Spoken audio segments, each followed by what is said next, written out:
Bueno, vamos a iniciar la unidad 5. Vamos a trabajar con este apunte, donde vamos a ver interferencia entre símbolos. También vamos a ver gráficos que están acá, en la carpeta compartida y en este PDF. Bueno, ¿qué es esto de interferencia entre símbolos?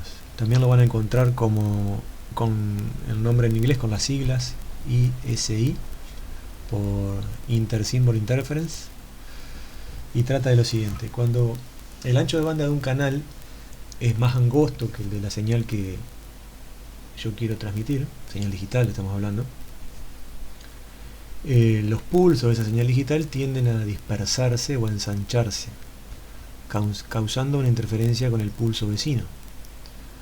Entonces esto lo que va a hacer va a provocar una confusión en el receptor. El receptor no va a ver que en el lugar a lo mejor donde hay un 0 hay parte de la señal proveniente del 1 vecino, de un pulso que corresponde a un 1. Entonces en ese momento va a haber un error. Bien,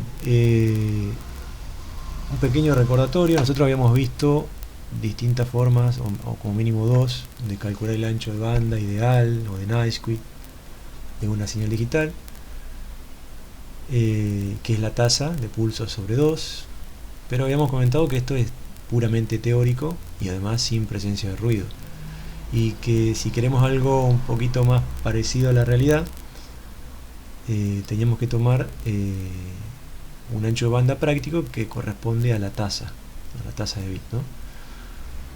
A la tasa o RB, que también simbolizamos, y la tasa es la inversa del tiempo de bit.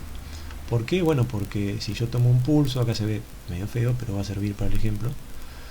Si yo tomo un pulso en el dominio del tiempo, una esquemita de un pulso, siempre en el dominio del tiempo, y a través de la transformada de Laplace, yo puedo ver que la densidad espectral de ese pulso, o sea, la cantidad de componentes en frecuencia que tiene una forma de la señal sinc. Esto es el dominio de la frecuencia, este es el 0, y que los cruces por 0 corresponden a la tasa o a la inversa del tiempo de bit. Entonces yo suponía que si dejo pasar este lóbulo, en realidad de acá para acá, ¿no?, porque esto es banda base, si yo dejo pasar esta partecita hasta el primer nulo, va a ser un ancho de banda adecuado y práctico. Después hay otros métodos para calcular, que vamos a ver más adelante, en presencia de ruido, pero por ahora podemos tomar como algo más, un poco más verdadero que el ancho de banda de Naisquick, el ancho de banda hasta el primer nulo. Bueno, vamos a ver qué pasa si esto no se cumple, o sea, que si mi ancho de canal es menor inclusive que esto, entonces no permite pasar completamente hasta el primer nulo. Vamos a ver qué es lo que pasa con el pulso o con la señal esa digital. Desde ya que no va a ser un pulso rectangular perfecto ni cuadrado.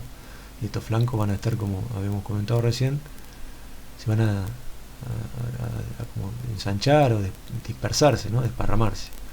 Bueno, esto lo vemos en la figura 3.23 de este libro, un libro que nosotros no trabajamos, sino únicamente vamos a ver las imágenes, que están buenas, que las encontramos acá, y se refiere a esto. Yo tengo en el dominio del tiempo una señal 1, 0, 0, 1, 0, 0, 0, donde vemos qué pasa cuando yo quiero, vemos qué pasa del lado del receptor cuando quiero transmitir esa señal. Bueno, el 1 lo voy a ver totalmente disperso, y estas líneas de puntos corresponden a la mitad del tiempo de ese bit, donde el receptor haría el muestreo y tomaría la decisión si esa señal la cuenta como 1 o la cuenta como 0. Es la mitad del pulso, es el mejor momento para decidir. Acá en estos lugares no habría problema, porque evidentemente es un 0, pero acá puede haber una confusión, dependiendo un poco del receptor, como esté calibrado. Esto se puede tomar como un 0, como un 1, y si inclusive yo esto le sumo ruido, la cosa puede empeorar. Entonces, si yo quiero además de transmitir únicamente un 1 y el resto de 0, quiero, por ejemplo, transmitir esto, lo que voy a ver va a ser una señal como esta, que va a llegar toda sumada a un receptor. Entonces en los puntos medios puede haber confusión. De eso se trata la interferencia entre símbolos, provocada entonces por la falta o el ancho banda limitado que tienen absolutamente todos los canales de comunicación. Entonces yo lo que tengo que hacer es tratar de enviar una señal ¿no?, en el dominio del tiempo, que me represente los unos y los ceros, pero que esa señal esté limitada en tiempo. Perdón, limitada en frecuencia. O sea, que tenga un ancho de banda bien definido, para que no ocurra esto. Bueno, en comunicaciones digitales hay siempre una relación entre la interferencia entre símbolos, el ancho de banda y la velocidad de símbolos. Para evitar la interferencia entre símbolos se utilizan pulsos limitados en ancho de banda, o sea, limitados en frecuencia, para poder ser transmitidos sin distorsión por un canal real, digamos, de comunicaciones, que está limitado en ancho de banda. Pero acá hay un problema: todos los pulsos limitados en banda son no limitados en tiempo. Entonces, si un pulso es limitado en banda pero no limitado en tiempo, puede solaparse. Porque ¿qué significa? Vamos a adelantarnos un poquito. ¿Qué significa un pulso no limitado en tiempo? Esto. Este pulso justamente es el inicio. Esto es un pulso ideal matemático. Cuando yo lo veo en el dominio de la frecuencia, tiene una frecuencia, una banda totalmente limitada, que se relaciona obviamente con la velocidad de pulso. Fíjense que este es el tiempo de bit, el tiempo que dura el bit. Pero tiene la ventaja de ser limitado en banda, ¿no? Pero la desventaja de ser un pulso que no está limitado en tiempo. Por lo tanto, yo quiero enviar esta señal que me va a representar un 1, pero se puede solapar con otro 1 que yo quiera mandar en algún momento. Bueno, pero esta limitación yo la puedo salvar. Si utilizo, ahora sí, este tipo de pulso que se llama pulso de Nyquist, esta es una función sinc en el dominio del tiempo, también conocido como pulso de Nyquist. Esto es una señal totalmente ideal, un caso totalmente matemático, porque es imposible de crear, digamos, una señal de este tipo. Teóricamente yo una señal de este tipo lo logro excitando un filtro pasabajos ideal. Esto es un filtro pasabajos ideal. Fíjense que este es un filtro desde ya pasabajos. Este es el 0, frecuencia. Tiene selectividad infinita. Eso es ideal. Esto es totalmente imposible también de sintetizar. Pero si yo lograra sintetizar algo como esto, cuando yo lo excito con una señal impulso, voy a obtener en el dominio del tiempo una señal sinc o un pulso Nyquist. Entonces ya le digo, una aproximación ideal matemática, una interpretación ideal matemática. Bien, dentro de un ratito vamos a ver cómo podemos hacer esto en forma práctica. Pero la idea de que le quería transmitir es que, por más que no estén estos pulsos limitados totalmente en tiempo, yo, si los uso de una manera adecuada, podría salvar ese problema. Por ejemplo, enviándolos en un momento adecuado. Si el pulso tiene una duración, en realidad son 2 t sub s, por ejemplo, para un pulso que me representa un 1, acá por ejemplo en t igual a 0 yo envié un 1. Si yo quiero enviar un 0, lo tengo que hacer ts segundos, o sea, lo que dure la mitad del pulso. Yo, si en este momento no envío nada, estoy enviando un 0, y fíjese que justo coincide con el primer cruce por 0 en el dominio del tiempo. Y a su vez, si yo en el segundo periodo mando un 1, o sea, si yo mando un 0, desde ya que no pasa nada, porque también acá en este lugar, que son los lugares donde el receptor va a tomar la decisión de si hay un 0 o un 1, hay un 0 desde ya. Si yo no mando nada, estoy mandando un 0. Ahora, si yo quiero mandar un 1, por ejemplo acá, lo puedo hacer tranquilamente. por la forma que tiene el pulso, fíjense que no va a interferir con nada de este lado y con nada de este lado. También yo quiero, si quiero, puedo mandar un 1 acá, también, ¿no? Esto si lo corro para acá, puedo mandar un 1 y tampoco va a haber interferencia. Bueno, por eso mismo yo puedo utilizar este tipo de pulsos, esta forma de onda, digamos, para representar la señal digital. Podría tranquilamente usándolo de esta forma. Pero tengo el problema de que esto es imposible de sintetizar, de llevar a la realidad. Bueno, para eso existe otro tipo de filtros, otro tipo de pulsos que se logran a través de otro filtro que se llama filtro de coseno elevado, un pulso de coseno elevado, raíz coseno, que se logra con un filtro que tiene una transferencia como estas que están acá. La transferencia del filtro, fíjense que esto ya les voy a explicar qué es, pero esto y esto son filtros de coseno elevado que tienen una selectividad real, digamos, mucho menor que el filtro ideal pasabajos. Entonces, si yo tengo un filtro de este tipo y lo excito con una señal impulso, voy a obtener una señal semi limitada en tiempo. Por ejemplo, fíjense que si yo sintetizo un filtro con un alfa igual a un medio, voy a obtener en el dominio del tiempo una señal como esta línea punteada. Fíjense que prácticamente después de un tiempo muy cortito ya se extingue, se hace algo más real, ¿no? Que yo lo puedo sintetizar, sobre todo cuando el alfa es más grande. El alfa corresponde a un parámetro de la fórmula de esto que vamos a ver ahora enseguida.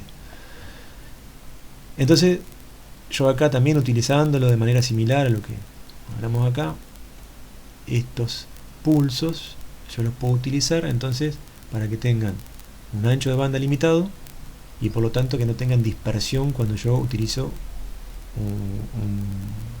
un canal de comunicaciones limitado en banda también, ¿no?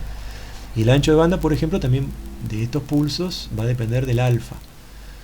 Mientras mayor es el alfa, el pulso es más limitado en tiempo todavía, pero fíjense que lo que pasa con el ancho de banda. El ancho de banda se duplica respecto del ideal, ¿no? O sea, tiene un costo.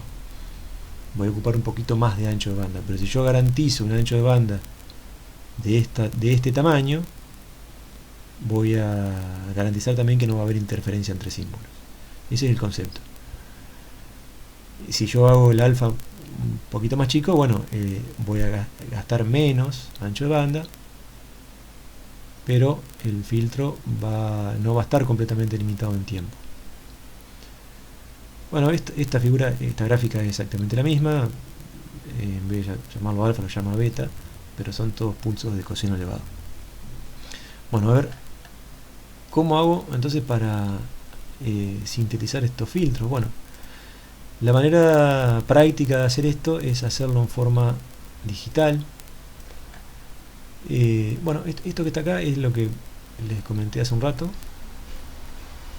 Hace referencia a las figuras que vimos. Esta es la formulita del pulso de Nyquist, del pulso ideal. Yo lo que quería mostrarles es esto. Bueno, esto es la fórmula en el dominio del tiempo de un pulso de coseno elevado. Entonces la idea es de alguna manera crear esto en forma digital, hacerlo en forma digital. Yo esto lo puedo hacer con procesamiento digital de señales a través de una computadora o a través de un DSP y generar pulsos con esta fórmula. Y acá está el alfa, según el valor que yo ponga de alfa a este parámetro, voy a poder modificar, digamos, el ancho de banda que va a necesitar para transmitir esos pulsos. El resto son parámetros conocidos. Esto va a ser el tiempo de bit, se va a corresponder con la tasa de bit que yo quiero enviar. Bien, ¿qué más? Bueno, un poco más en detalle, con alfa 0 el ancho de banda va a corresponder a la tasa sobre 2, porque cuando yo tengo un alfa igual a 0 son pulsos de Nyquist lo que tengo. Esto no se puede hacer, digamos, de forma práctica. y con alfa igual a 1 el ancho de banda va a ser mayor, pero el filtro y la forma del pulso es más simple y práctico de implementar. El ancho de banda va a ser igual a la tasa. Vamos a ver de vuelta la figura. Bueno, con alfa igual a 1 el ancho de banda es el doble que el ideal de Nyquist, donde acá el ancho de banda era la tasa sobre 2, y si yo esto lo duplico voy a tener la tasa, o sea va a ser voy a necesitar más ancho de banda para poder enviar mayor cantidad de componentes en frecuencia. Bien, y para valores intermedios de alfa el ancho de banda va a ser igual a esto, a lo que salga de esta formulita acá, 1 más alfa sobre 2 veces el tiempo de bit. Esto me da una idea de que el ancho de banda está totalmente asociado a este parámetro. Entonces yo con un procesador digital de señales puedo sintetizar estos pulsos y tener esto como parámetro.